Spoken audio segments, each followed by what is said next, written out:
Good evening, one and all. Today, I bring you over an hour's worth of horrors. I hope that you're ready to embrace the night, as we get comfortable and let the darkness take control. About 10 years ago, I was working as a private investigator. It sounds cool, but it actually isn't.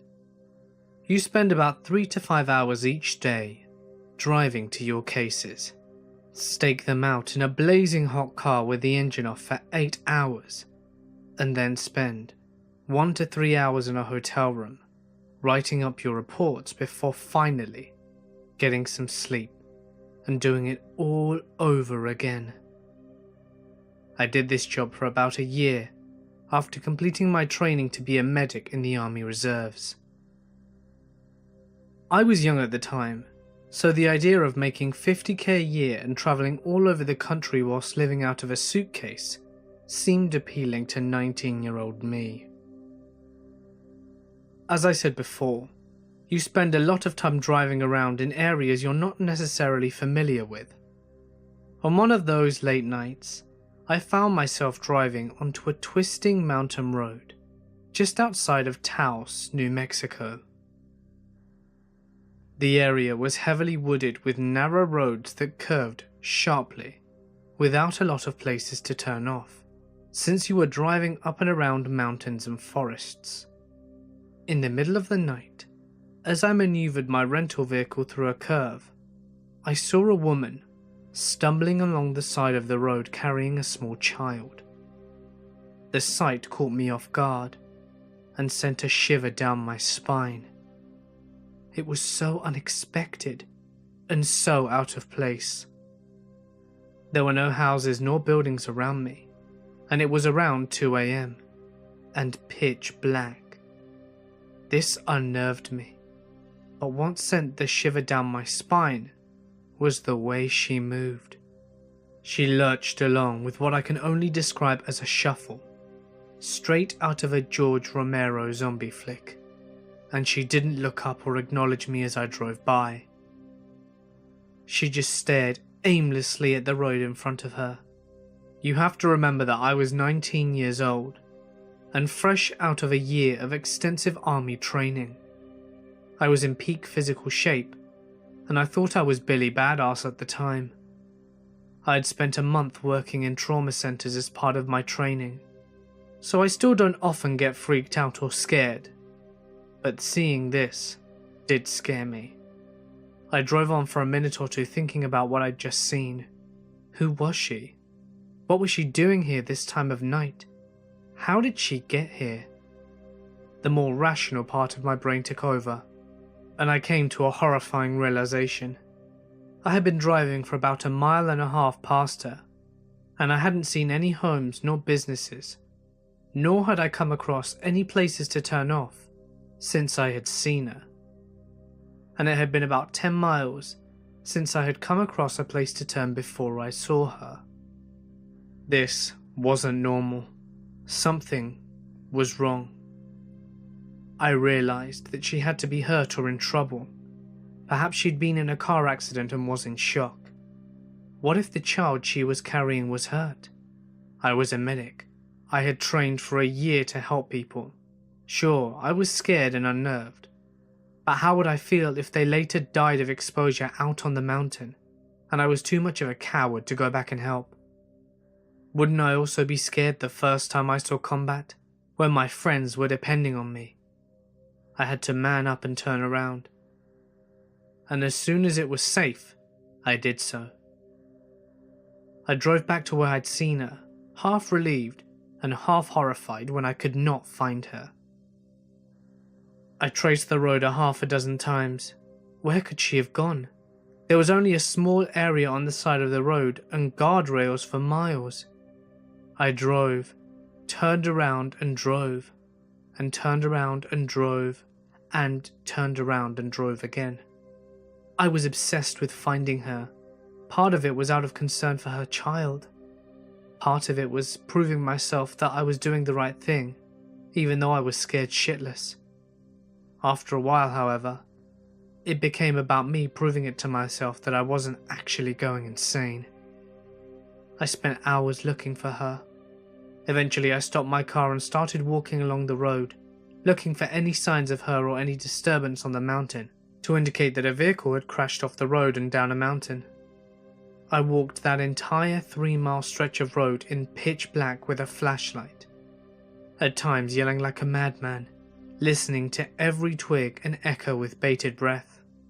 I didn't even care about my deadline or my next case. I was sure of what I saw. I wasn't crazy. I wasn't seeing things. And I wasn't overly tired. I saw her stumbling down that road, and there's no doubt in my mind. But there was nothing. Even when the sun came up and I drove to the stretch of road again 6 times, there was nothing. And there was no way for me to explain it, even after countless sleepless nights in the 10 years since devoted to it. I don't believe in ghosts. I saw this bullshit documentary and laugh away their evidence in stupid orbs like the rest of you do. But I also don't know where the hell the stumbling woman and her child came from, or where they went.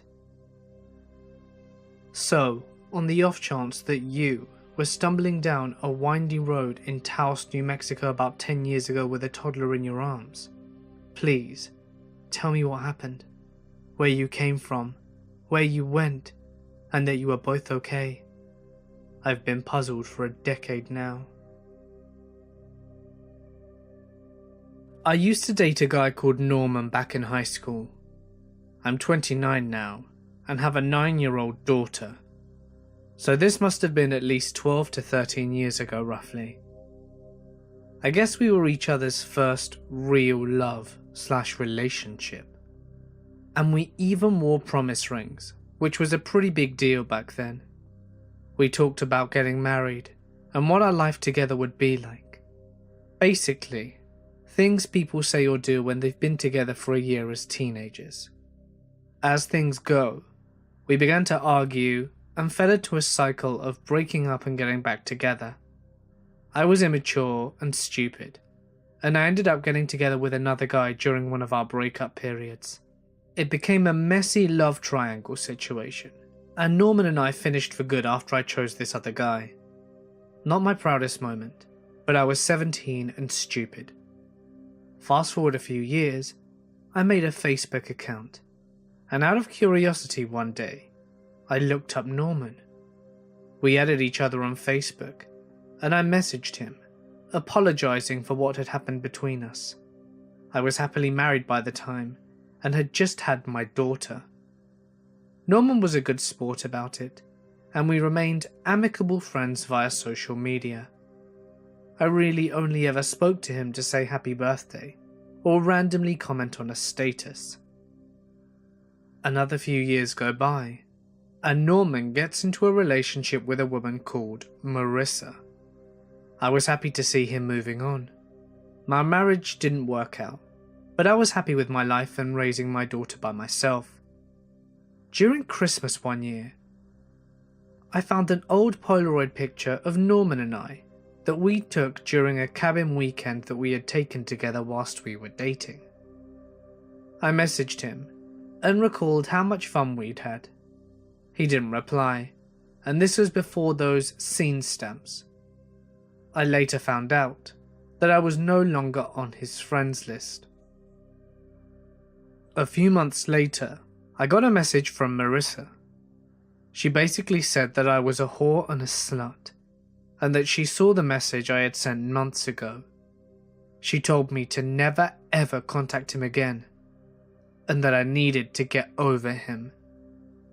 She went on to say how a charm bracelet he gave me was nothing compared to what he buys her, and that I was just a cheap shag he had during high school. She said the silver promise rings were bullshit, and that he had bought her a gorgeous golden engagement ring with several diamonds. Well then, I never responded. I got off Facebook not long after for a short period of time, before remaking an entirely new profile, and adding only close friends and family. Over the next few years, I would get ads from people who I didn't know on my social media. I knew it was her because the first account that I mistakenly added began to send me abusive messages saying I was a loser and a slut and an attention-hungry whore who would never find true love. Afterwards, I never added anyone else I didn't know personally, so I don't know how she kept finding my other accounts. She tried to add me to Instagram, Twitter, and even somehow found out my phone number and tried to add me on WhatsApp. When Snapchat became a thing, I got an ad from a user who had one of my Facebook friends' names as their username and sent me snaps of whore and bitch in cursive handwriting on paper. I kept blocking her and maintaining no contact because honestly, there was nothing else I felt I could do. This year I joined a dating app. I met a guy within the first few weeks of being on it, who I thought was amazing. His name was Nate, and he had a fair few pictures of himself.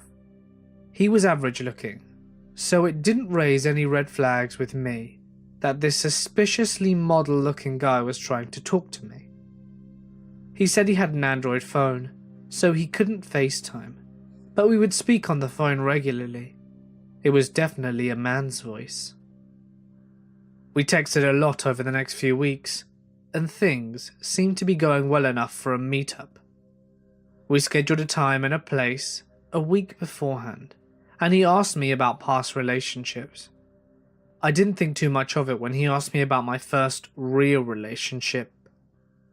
He seemed keen on details and asked me if I still had feelings for my ex. I reassured him that I didn't, but that I also didn't hate him because I was the one who messed up and he was actually a really good guy. We talked a lot about that relationship, and then he said that he was really looking forward to meeting up with me. We had chosen to meet in an outdoor cafe because I didn't like the idea of meeting someone at my house without me actually knowing who this person was. I was so excited. It was my first online date in a long time. So imagine my confusion when I saw a woman spot me and smile and started walking over. I was too shocked to say anything when she sat down, and yes, it was Marissa. She looked so smug and said, "Hey babe," and just kept on smiling and confessed that it had all been her. At that point, I honestly just wanted to know why. What did I ever do to this chick to get all these reactions from her, and for her to actually invest her time in doing all of this for me? Basically, this is what she told me. Almost 6 years ago now, when she and Norman got together, he told her all about me and our first relationship.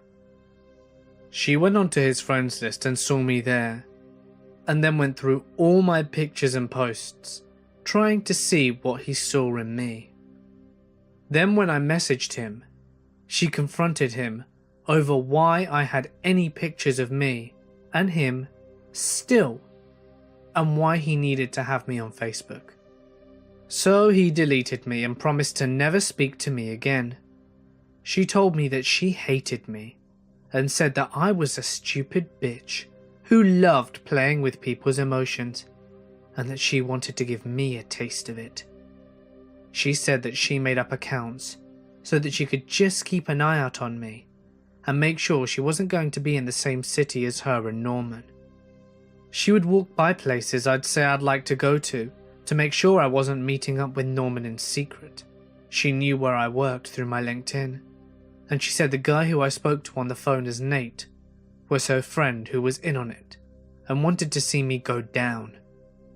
She said she had originally planned to make me fall in love with Nate and then cheat on me, but she couldn't stand to wait so long. The most disturbing part, however, was when she came to my daughter. The woman had actually become extremely fixated on her, and she was convinced that she shared some of Norman's features, and became obsessed, thinking that I had a kid with him who I'd kept secret. She told me not to even think about suddenly revealing it to him in some ploy to get him back, because she would be the only one to give him a baby. I was beyond horrified. It's not very exciting at all, but all I remember was getting up from the table and telling her to never contact me again. I got in my car and just sat there in silence for a bit. The first thing I did was call my daughter's school and alert the front desk of a possible situation where someone who was neither I nor her father would try and pick her up. I called my brother afterwards and told him what happened. He urged me to call the police. I did, but ended up getting the whole spiel about how if I didn't have any documented proof about her saying these things, they couldn't help me. It's been 2 months. I haven't heard anything from her, and my brother thinks that maybe she got what she wanted by asserting herself as Norman's one and only, and now she would leave me alone. Still, I have massive paranoia when it comes to what I post on social media and where she might be lurking next. I've told my family and close friends about the situation and warned them not to add any strange profiles or people that they do not know. I told my neighbours about the situation and showed them a picture of her so that they could call the police if they saw anyone like that around the house. I wouldn't put it past her to know my address and start peeping in our windows, or worse. I've also changed all the locks as a precaution. So Marissa, let's not meet again. It was 2001, and my friend and I were both 17, and driving back from a late movie to my house one night. I lived in a pretty rural area in Maine, about 20 minutes from the nearest town. As we were driving down the highway through the woods, we passed a median with a car sitting in it, facing in the oncoming direction, with all its lights turned off. Right after we drove past it, it flashed its lights, did a 3-point turn, and began driving behind us. We giggled that, oh, it must be a gang initiation. We're gonna get murdered. Because this was Maine, and that obviously was not happening. The turnoff for my road was a few miles away, and this car stayed behind us the whole time. We made the left turn, and the car kept going down the highway. Phew. But 30 seconds later, we realized that the car must have backed up on the highway and made the turn after us. Now we were getting a little worried. There was still one more road to turn down before we got to my house, and this was way in the woods. And the car did the same thing, backed up and made the left after us, and now we were legit freaked. I had a long driveway, and the car followed us right into the driveway and almost up into my house, which had all the lights on because my mother was home. We ran into my house just in time to see the mystery car reverse back down the driveway and drive off. To this day, we still have no idea why the car was following us, if they thought that we were someone else, or if they actually had bad intentions and only changed their minds when they saw that my house lights were on. Since we only ever saw the front of the car, we never got a license plate, or any better description other than a blue car. One particular instance stands out the most as the most unnerving thing that I've experienced. It's one thing to see a warning sign about a predator in the area, and it's another thing to be stalked all day. I went out one afternoon on my small jong boat to do some fishing in a swamp, mainly for warmouth. I was pretty familiar with the area and motored about 3 to 4 miles to reach my favourite spot. Alligators are fairly commonplace out there, and it's just something you become accustomed to. Generally, if you respect them, they'll respect you, as they've become pretty used to fishermen. The water in the swamps are full of tannic acid from the decaying leaves on the bottom, so the water looks inky black at first, and visibility is only a few inches. Anything that is visible just under the surface is tinted a dark amber colour. I had caught a few fish and noticed that around 50 to 60 yards back up the canal, a pair of eyes were floating just above the water and pointing in my direction. It was a gator, no big deal. They've learned to become more opportunistic and steal stringers of fish if you leave them hanging from the side of boats. I continued fishing for a few minutes and had just reached down over the side of the boat to grab the lip of a warmouth that I'd hooked. As I pulled the fish out, I saw the faintest glint of amber in the water, about a foot below where my hand had just been. I watched as the faint glint slowly rose upwards towards the surface of the water, revealing two black eyes and the largest jaw on a gator that I've ever seen in the wild. I slid back into the center of my small john boat as the head of the gator broke the surface. I could feel its back sliding along the bottom of my boat, shifting it slightly. After watching it for 10 to 15 seconds, it finally swam out from under the boat. I'm guessing it was pushing 12 to 13 feet, and that's after having seen hundreds of gators. This gator followed me for the rest of the day. I'd always motor a bit further away just to put distance between us, but not long after I'd stop, I'd feel that familiar bump on the bottom of the boat again. Each time, it would eventually just swim off a few feet and turn to stare at me. I've never felt more outmatched. This dark, quiet, toothy bastard had the ability to sneak up at you at any time it pleased and get within 3 feet of you before you even knew it was there. Do you know how unnerving it is to look at something in the eye that makes it abundantly clear that it's only waiting for you to make a mistake? There's a level of intelligence and focus in those eyes that makes you understand your place in the food chain. It's not the first time gators have followed me. I've been followed by 3 at once before, but none have ever made me so intimately aware that the only thing on its mind was to drag me out of my boat and under the surface of that black water. A friend of mine was a state trooper and had been for years. He had been part of a bust that involved 30 stolen IROC Camaros. He had changed tyres for people and caught a guy doing 130 miles and then tried to pay his ticket with cash. Caught a .31 DUI. He has seen a lot. One night, he pulls over a guy who was swerving a bit. He didn't really suspect DUI, but he wanted to be sure. He pulls him over and calls in the plates and goes to talk to the guy to get his license. As soon as he turned around, the guy pulled a gun and got out.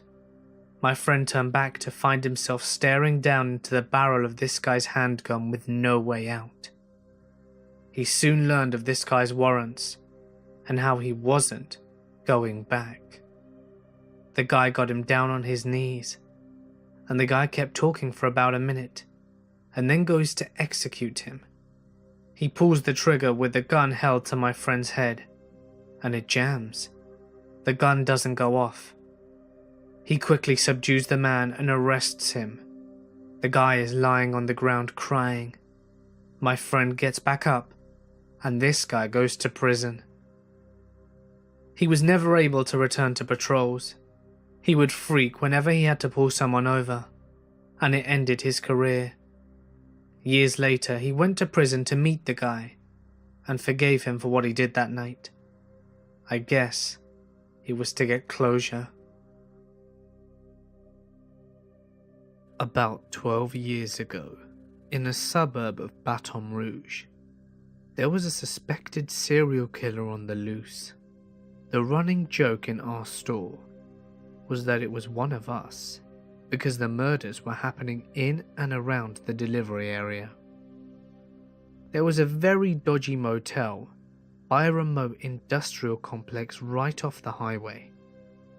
Everyone hated having to deliver there, because it was mostly truck drivers, pimps, hoes and druggies, and none of them tipped. I got stuck going there at around 11 PM on a Friday night. As I approached the room, I could see the door was open slightly.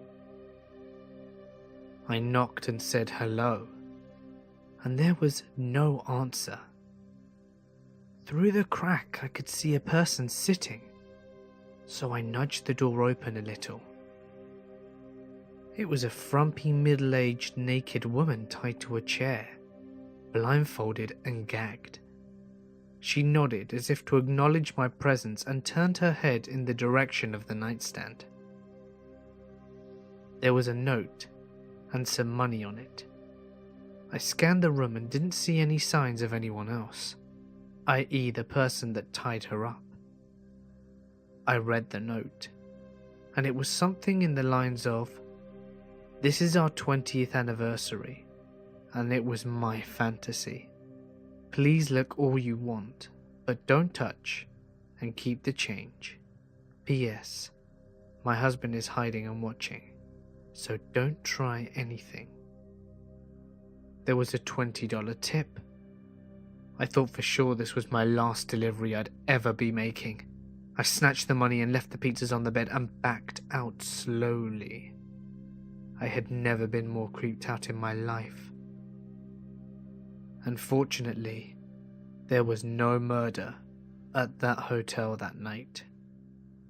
I stopped delivering pizzas shortly after. Back in 1987, I was sitting in a class and had the most intense and vivid daydream I have ever experienced. I was sitting in class looking at the clock, when the next thing I know, I am walking through a mall with a woman who I'd never met. Everything about the dream felt so real, so tangible.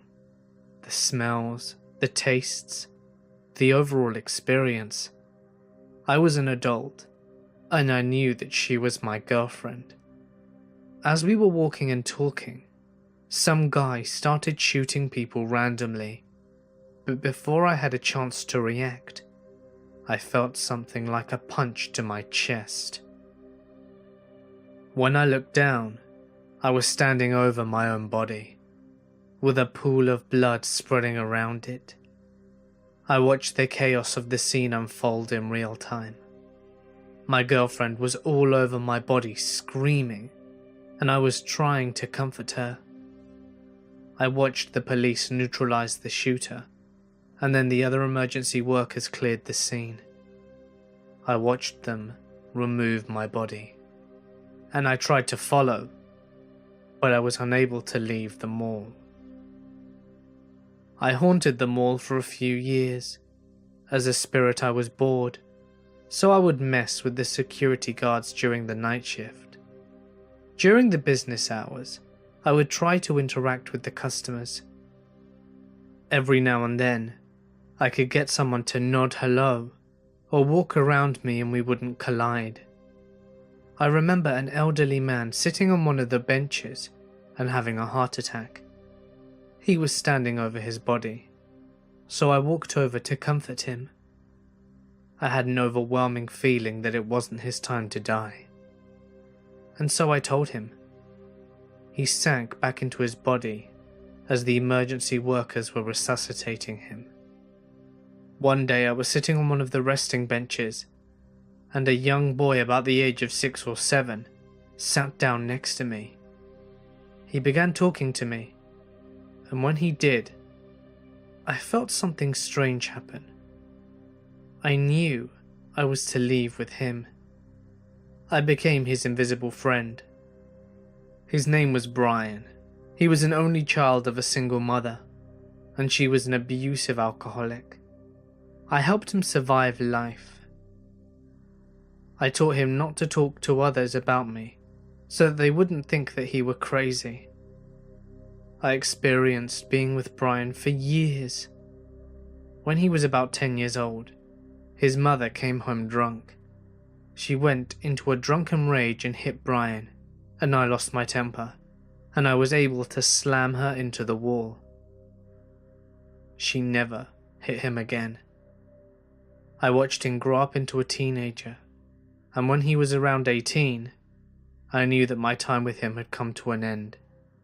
We said our goodbyes, and just like that, the daydream was over. I looked up at the clock startled, and perhaps a minute had passed. I had experienced just short of 2 decades of existence as a ghost in a minute of time. I used to work security, and several years ago I was assigned to a remote construction site where a summer camp was being built. It was quite literally in the middle of the woods, roughly 4 or 5 miles into the forest, with only a single access road that they'd been using to haul equipment and supplies and such. My job was to provide overnight security, doing a foot patrol of the entire area. The patrol covered around 2 miles, roughly once every hour, and then going back to my post, which was a tiny wooden shack not much bigger than a payphone booth to fill up my logs. Other than the occasional black bear, coyote or bobcat, it was a very boring assignment, with one exception. I was doing a routine patrol one night near the end of my shift, around 3 AM or so. I just passed the gate, where the access road enters the site, when I heard an extremely loud piercing scream that seemed to have come from a distance down the road. It sounded like a woman screaming in absolute terror, and at this point I need to clarify. I hear bobcats pretty often around my house, and encounter them occasionally whilst working in remote areas. They definitely have a distinctive and creepy scream, but there is absolutely no way that this scream was a bobcat. I immediately took off sprinting as fast as I could in that direction. I didn't hear anything else after the initial scream, but about a quarter of a mile down or so, I came upon a car parked just off the side of the road. There was no car in sight when I'd come through on my way to my shift, so it had to have been parked there fairly recently, not running and with no lights on, and no doors open nor anything. I called out to see if anyone was there, but got no reply. I looked around the general area and didn't see anything. Needless to say, I was pretty goddamn sketched out at this point. I ran back to my post and reported what I'd seen to the local police, since there wasn't really anything else I could do. Unfortunately, nothing ever came of it. I've never found out whose scream I heard or what caused it. The car was apparently owned by a guy who lived in the area, but I never heard why he was there. My supervisor suggested that maybe I'd heard a mountain lion or another animal screaming, but I've heard those animal sounds before, and although they're definitely freaky, there's no mistaking an honest-to-God human scream. I arrived in at work at 6 AM and finished work at 10 PM. The previous night ended up running into an assault on an old man on his way home, and my commute was about an hour. So instead of getting home around 11, I got home around 11:45. I have a quick bite with my wife and go to bed around half midnight. 3 hours and 45 minutes later, I woke back up because I had to be at work for 6:15. I'm on station duties, and a man comes in and says that he thinks his wife is missing. He's very sketchy on details, and I'm just having to drag information out of him. Basically, they had a fight, she stormed out and didn't come home that night. I checked her on the system, and she's a respondent for a couple of domestic violence orders. I dig a little deeper, and I discover that they're actually against her son, rather than her husband. I am very, very tired and a little cranky. I look at the bare information I have and send the chap home to wait for his wife. I check the hospitals on our own system to make sure she hasn't been arrested, and local fire and ambulance services. I circulate her details to all units in the city and record the incident. I have done enough to cover my arse, and technically, there isn't anything else for me to do for a while. I go and get a cup of coffee, and all I wanted to do was sleep. But something didn't sit right with me. I was suspicious of her husband. He seemed as if he were hiding something. I went down to my skipper and asked him if I could go to the house and have a look around and maybe talk to the husband again. The skipper isn't delighted about it, because it means he'll have to cover the desk because we're short-staffed. But he agrees like a trooper, and off I jolly well trot. I arrive at the house and speak with the husband again, and ask him if I can have a look around. There may be something that might shed some light on where she may have gone. I have a scout around the house, and find several containers of pills with weird names. After a quick Google search, I discover that this woman appears to be on a cocktail of antidepressants, mood stabilizers and other stuff. Oh, and I found an insulin kit. I ask her husband about these, and he mentions that his wife has some emotional problems. But I didn't think it were relevant, and put it to him that there is a lot of medication here, and ask if she has more than one insulin kit. He goes pale at that point. She'd left all her medication at home. I ask him where she keeps her purse, and we ended up checking her bedside locker. Her purse is missing, but I snag a framed picture for future reference, as I currently had no idea what this woman looked like. I ask him if I can search the room, and he's beginning to completely break down at this point and tells me I can do whatever I damn well please, and storms off into the living room. I am feeling distinctly queasy at this point, to say nothing of a banging headache from sleep deprivation. I don't find any suspicious holes in the wardrobe where she may have taken clothes, or any secret stashes of drugs or cash. I don't know what possessed me to do it, but I search the bed. I turn over his pillow, and there's a note underneath it. It's a suicide note, explaining in no uncertain terms that she is intending to end her own life, and that she can't go on, and that she's sorry for being a burden. I radio the station and update them.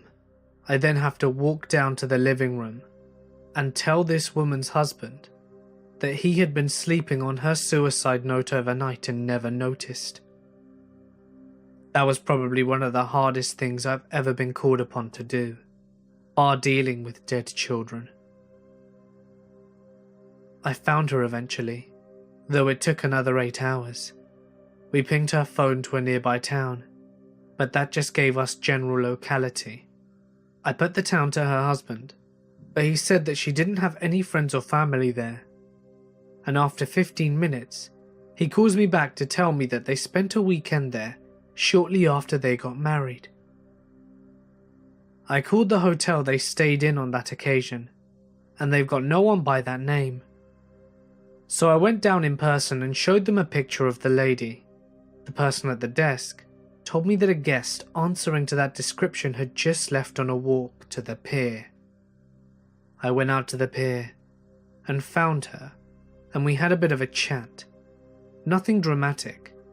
She told me that I looked awful, and I just said I was very tired. I asked her to give life a chance for a few more days, that her husband loved her, and that she wasn't a burden. She agreed, and we brought her home. A couple of days later, she came into the station with a box of chocolates and a card that read, "Thank you for not letting me kill myself." That's when I realized how close I had been to just letting the matter rest, because I had ticked all the boxes on the list. I went to the toilet at the back of the station and threw up for what felt like an hour. She sends me the same card every Christmas. During my freshman and sophomore years of college, I was extremely awkward. I had just come out as gay. I didn't have any friends, and I was just generally kind of a big wad of social anxiety. Given that I didn't have any social skills to make new friends, it's not surprising that I literally had no dating experience. Miraculously, over the course of the summer after sophomore year, I just sort of grew out of the worst of my awkwardness. I lost some weight, had a lot more confidence in myself, and my self-esteem was a lot higher. I came back to school in August, and by October I had a decent amount of genuine friends, and had gotten a lot more involved on campus. With my newfound confidence, I decided I'd finally download Grindr and see what it was like. Now, for anyone who doesn't know, Grindr is a gay dating app that is primarily used for finding sex hookups. Despite my recent improvements on the social arena, I was still extremely naive and inexperienced when it came to dating and sex. I set up my Grindr profile with a nice picture of myself and a very brief bio. I got a lot of messages very quickly after my picture being approved. One guy who messaged me had a display name of Dad4Young, which should have been my first red flag, but I was oblivious. I should note that I also look really young for my age. At the time I was 21, but I was regularly asked by campus staff which middle school or high school I was visiting from. I'm 23 now, and I still get asked if I want the kids menu if I go to a restaurant with my parents. It's bad. So, Dad4Young sends me a message that just says, "What's up?" and I reply without looking at his profile first. I then look at his profile and notice that he's 54. His only profile text says, "The younger, the better," and his only picture was a zoomed in blurry picture of his hairy chest. So I was not very much interested. But given my inexperience, I thought ignoring him would be horribly rude, so I kept replying. I don't really remember what we talked about in the first 10 messages we exchanged, but I do remember telling him that I was very cute. I know I told him that I was a student, but I never mentioned which college I went to. It's important to note that I went to a college in a major city, and there's also a bunch of different colleges all within a 5-mile radius of each other, and a few more within 10 miles of those. Sort of like Tinder, Grindr works based off your location, but much more precisely. If you're less than a mile or two away from someone who's online, it will display their feet in distance. I noticed that Dad4Young's profile said he was 25 miles away, which I thought was kind of far. He started getting more sexual in his chats and asked if I wanted to meet up. I felt bad flat out denying him since he'd been so polite. I told him I didn't want to meet up with him that day, but that we could keep chatting if he wanted. I figured that that was that, and when I checked 20 minutes later it said he was offline. Nope. About 30 minutes later, I got another message from him. "Hey, I got a wild hair, and thought I'd have a nice drive out to Canterbury campus." I had not told him the name of my college, nor had I told him the part of town I was in. I looked at his profile, and now it said he was 3 miles away. I started freaking out a little, and didn't reply to his message in hopes that he would just leave me alone. It's important to note that my college had a couple of different campus chunks separated by a few miles. I lived on the upperclassmen residential campus, which was around 2 miles from the main campus where all of the other student dorms and the main buildings were. I felt like if he were going to try and find me, he'd go to the main campus first, then maybe give up since not many outside people know about the separate residential campuses. 5 or 6 minutes later, I got another message saying something like, "No fun if you don't play along. What building on the residential campus are you in?" His profile now said that he was over 2,500 feet away, and every time I opened his profile, the distance would decrease. I was fully losing my shit at this point, since this guy had the ability to pinpoint my location, so I shut my blinds and turned off my lights and locked my windows. My roommate was also out of town, on some kind of retreat, so it was just me. The door was already locked, and I was getting worried. He kept sending me messages every minute or so saying things like, "I'm gonna find you. Here I come," and other supremely creepy shit like that. The distance was now just down to 310 feet, and I was completely losing my mind and didn't know what to do. So I just deleted my whole profile. Nothing else happened that night, though I was absolutely terrified he was going to come knocking at my door. Fast forward to 3 days later, I decide to re-download Grindr after doing more research and seeing that you can adjust the settings so that my exact location isn't visible. When I logged on for the first time to my remade profile, I adjusted some of the search filters until the results were specific enough to display Dad4Young's profile, which I promptly blocked. Later that evening, I get a message from someone with the display name, "We'll find you," with the same gross profile picture as Dad4Young, and my stomach sinks as he sends a flurry of messages. "You screwed up. Almost got caught by the police because of you. Couldn't find you, so I had to go to the other dorms and find someone else. He ended up calling the cops for me. I'm not giving up. I'm coming for that sweet virgin asshole."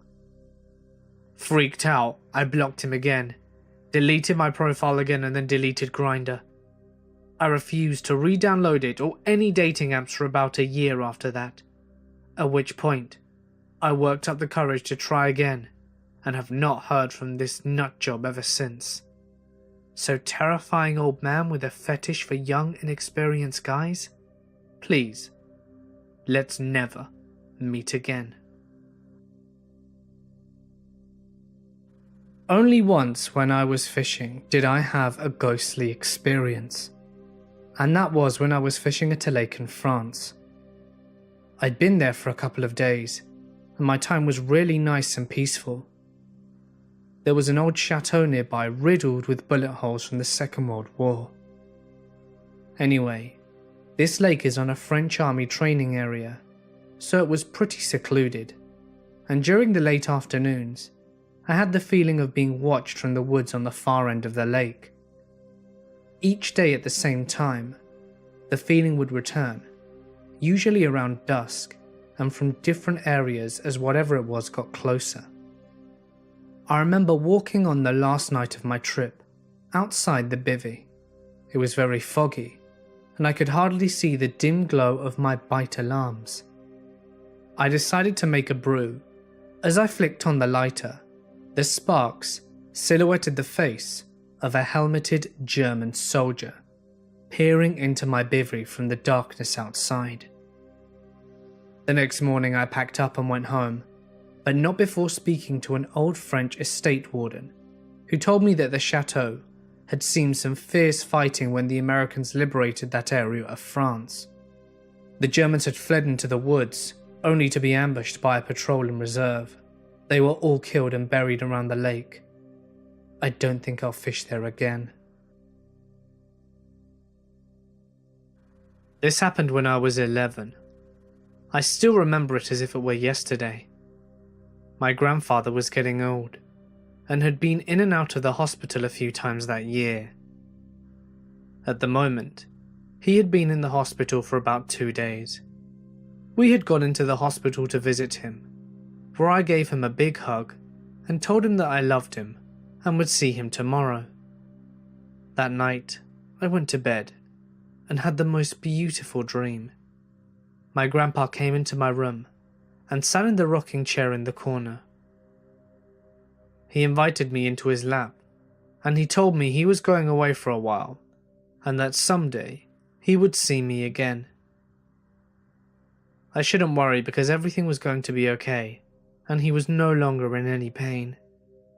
I smiled at him and gave him a big hug and told him that I understood. I then looked over at my brother sleeping in the bunk below me and asked my grandpa if we should wake him and tell him. When I turned back to get a response from my grandpa, he was gone. I ran to the window to look out into the front yard, and he was there waving at me. He whispered, "Go tell your mum and dad exactly what I told you." I looked back at the door to my room, and then back to the front yard, and he was gone. I immediately woke up, ran to my parents' room, and turned on the light. I told them exactly what Grandpa had told me. They told me it was just a dream and to go back to bed, and I told them again exactly what Grandpa told me. Again, frustrated, it was 2 a.m, and they told me to go to bed so that we could speak about it in the morning. Just that moment, the phone rang. It was the hospital, and my mother started sobbing. Grandpa had just passed. At that moment, she just sat there with my father staring at me.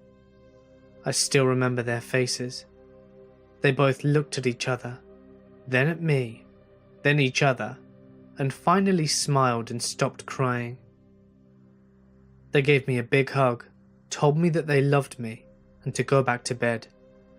They ended up going to the hospital that night, and my aunt came over to watch us. But we have never spoken about that night since. I lived in a handful of different apartment communities with my mother for the majority of my teenage years. Some better than others, and incidentally this occurred in the best of all of them. I was 16 at the time, and there were a group of girls around 10 years old that liked to hang out and play volleyball together a lot. They hated me, because I used to go around with another kid and throw water balloons at them whilst they were playing. In hindsight, this was pretty creepy in itself, but at the time, it was hilarious. Well, I'd probably be the last person they would ever visit, but one day whilst I was playing GTA in the middle of summer, they came knocking at my door. I was going to make a smart-ass comment, but they looked pretty distressed, so I asked them what was wrong. They told me that there was a weird guy driving around near where they were hanging out, and wanted me to come by. I was the oldest kid in the complex, so it made sense that they would come for me. We went and got my buddy who was 14 at the time, and we went over there. Well, they were right.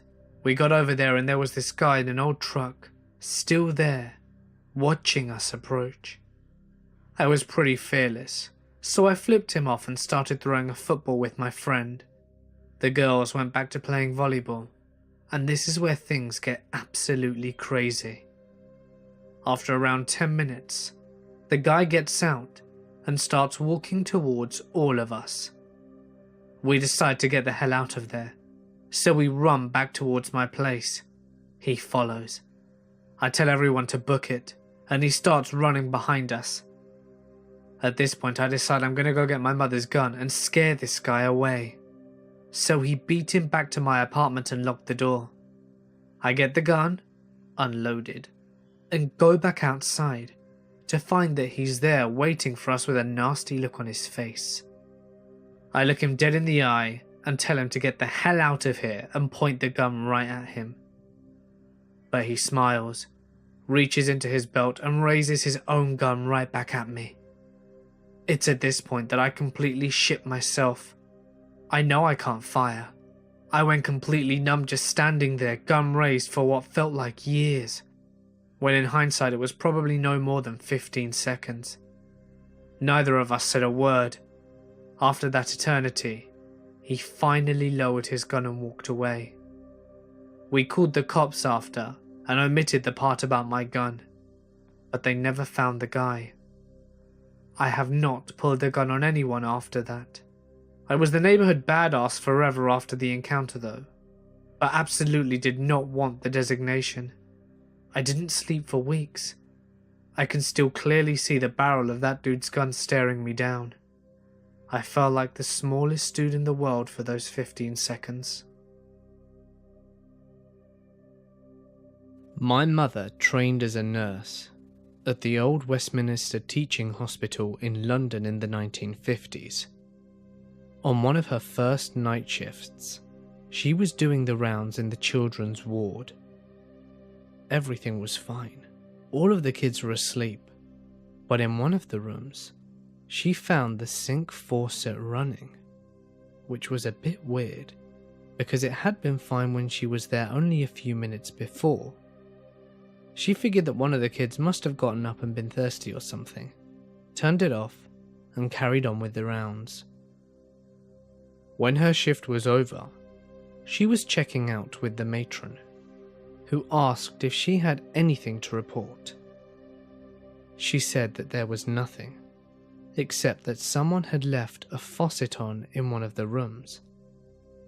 The matron looked horrified. She then explained that the ward was haunted by a ghost which washed its hands, leaving the faucet running whenever a child was going to die. My mother laughed this off and pointed out that none of the kids in the ward were seriously ill and went home. When she came in for her next shift in the evening, she discovered that a previously perfectly fine child in that room had had a sudden seizure and died only a few hours after she had found the open faucet. I am a Christian. I am a member in our church choir, and I was around 10 or 11 when this happened.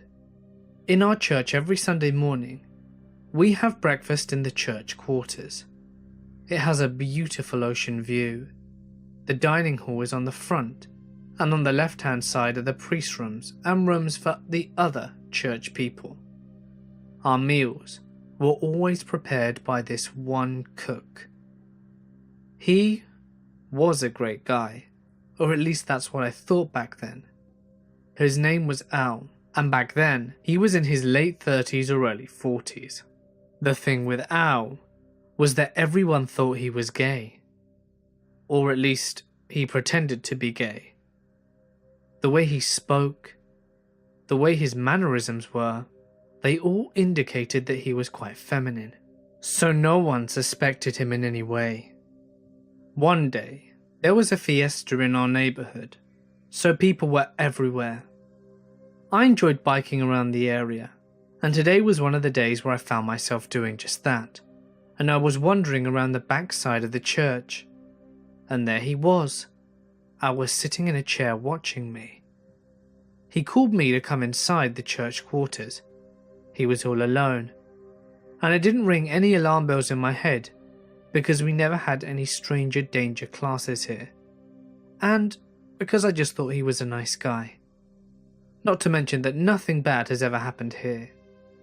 He invited me in, and I was led to his room. I don't remember how or why I was inside, as this was 10 years ago, but what he did next is something I will never forget. He locked the door. I was scared, and his happy tone then changed to a quite sinister one. He walked towards me slowly, like a predator making its way towards its prey. He laid me in bed and touched my 10-year-old thigh up and down. I was starting to cry now, and I told him that I just wanted to go home as I didn't understand why he was touching me in this way. He asked me how much it would take to kiss me. Silent tears streamed down my face, and silent pleas to let me out. He did. He opened the door and we left. He sat me on the top of his lap for about 30 minutes, just nuzzling my ears, on that chair for his entertainment. And then he let me go. Needless to say, I never went back to church. I really regret never telling my parents about it. I can't believe how stupid I was back then. A few years later, I was informed that he died in his sleep. At least he will never harm another girl's life again. I've been a cop for a while now, and this is one of the calls that still haunts me. I get a call for a domestic assault that has just occurred, and I learn that the victim is at the neighbour's house. I get there and find the female victim's throat has been cut from ear to ear. The neighbour is holding a towel up to her slit throat, and the victim is struggling to breathe. The paramedics are on their way, and I take over holding the towel for the neighbour. I'm trying to apply enough pressure to reduce the bleeding, but not so much pressure that I am strangling her. I want a delicate balance. Quick law lesson. You know that there are laws against hearsay, right?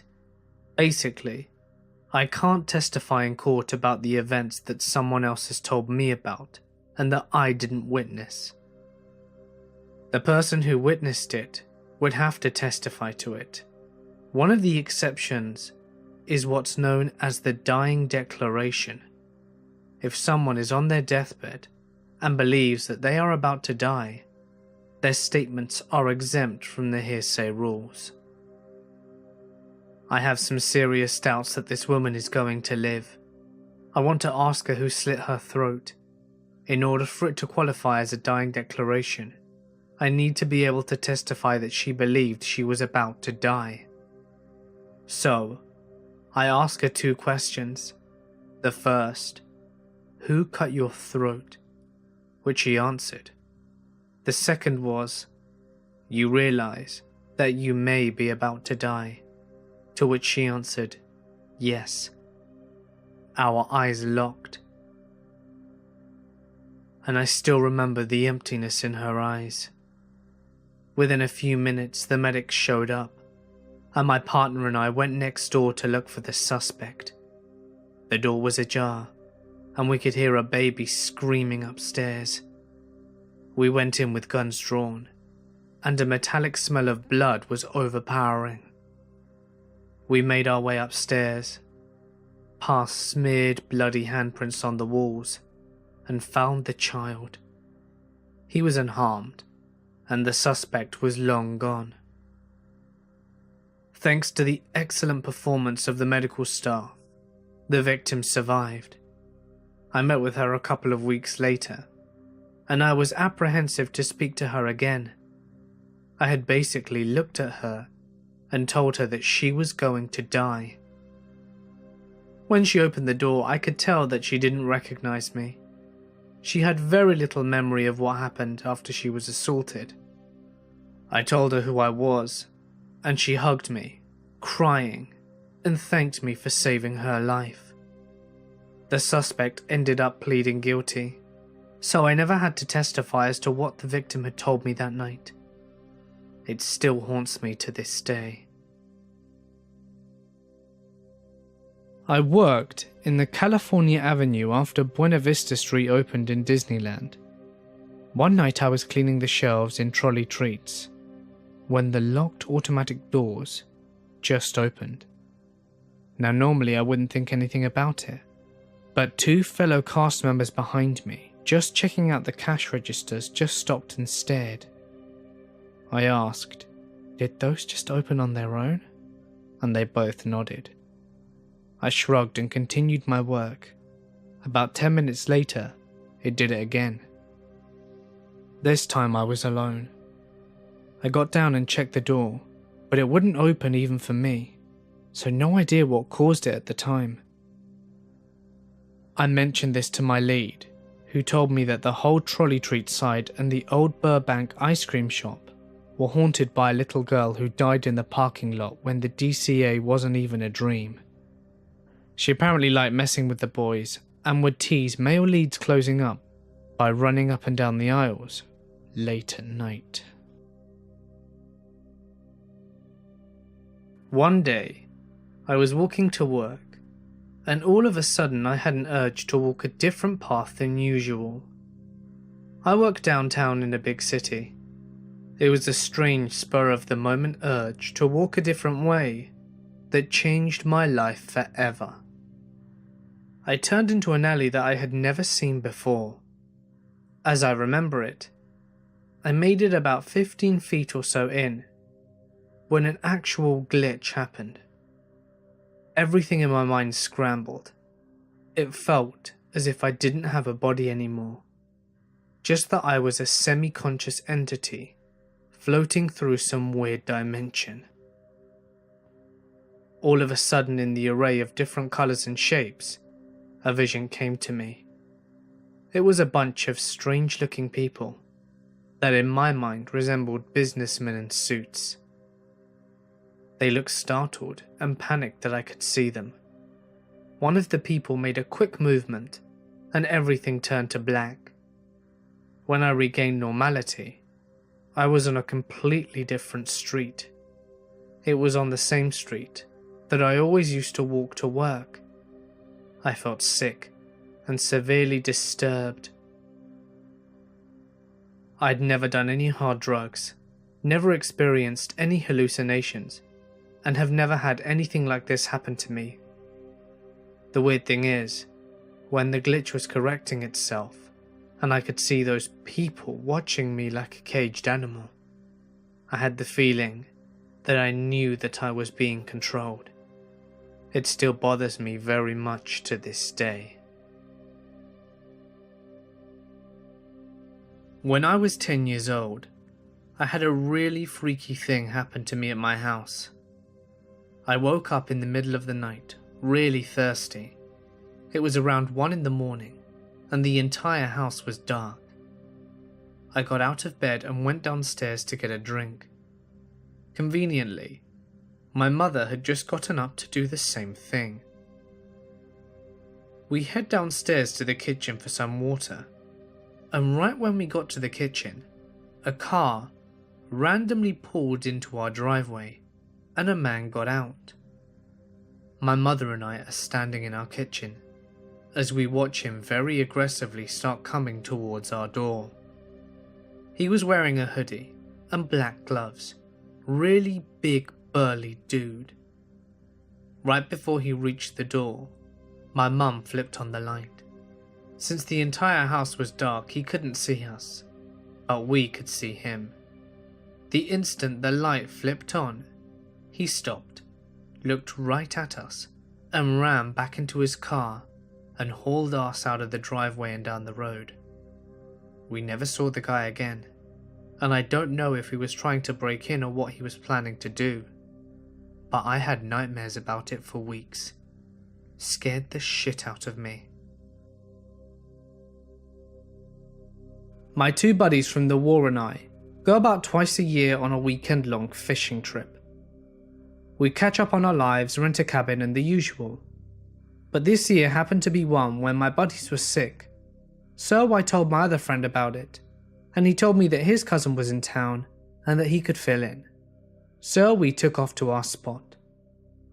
Once we got there, it was late in the afternoon, but we had enough time to set up our gear and head down to the boondocks. Among some of the things that we took with us, there was a weather/emergency radio, just in case of an emergency.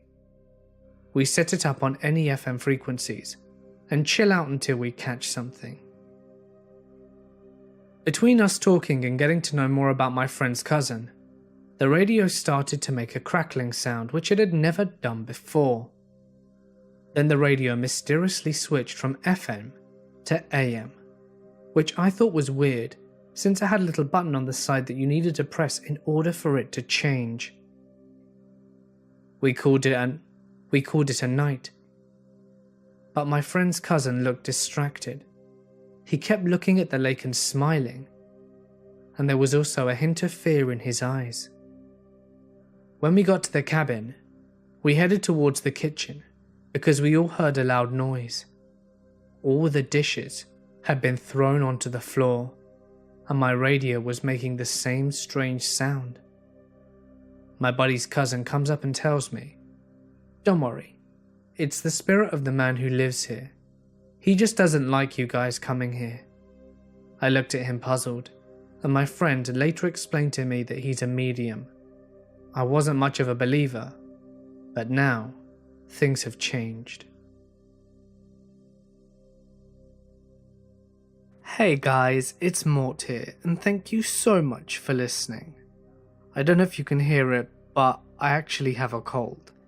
I'm just hoping my voice is better for tomorrow. Doesn't look like you guys were really in the mood for beach nor let's not meet stories in the last few days, but I do have some really freaky stories on there. So I'll leave the links on screen so that you can check them out after.